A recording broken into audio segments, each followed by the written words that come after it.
রোশনাই ধারাবাহিকের আগামী পর্বে তোমরা এখানে দেখতে পাবে রোশনাইয়ের তো থাকার কোনো জায়গা নেই। আর মুম্বাই শহরে রোশনাই কি করবে, কোথায় যাবে, কোনো কিছু খুঁজে পাচ্ছে না।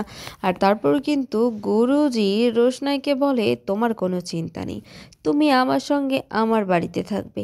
আর সেখানেই কিন্তু গুরুজি রোশনাইকে নিয়ে তার বাড়িতে চলে আসে। আর যখন রোশনাই সেই বাড়িতে প্রবেশ করে, সেখানে কিন্তু পল্লবী নামের একটা মেয়ে থাকে। আর সে কিন্তু কোনোভাবেই রোশনাইকে সেই বাড়িতে সহ্য করতে পারে না।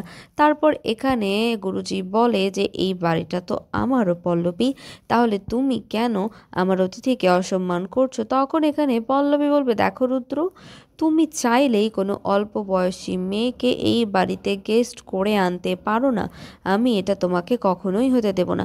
আসলে গুরুজি তো মনে মনে এখানে রোশনাইয়ের প্রতি অনেক সিম্প্যাথি ফিল করছে এবং রোশনাইকে সে ফুল সাপোর্ট করে যাচ্ছে। রোশনাইয়ের যাতে কোনো অসুবিধা না হয় সেই দিকটাও দেখছে।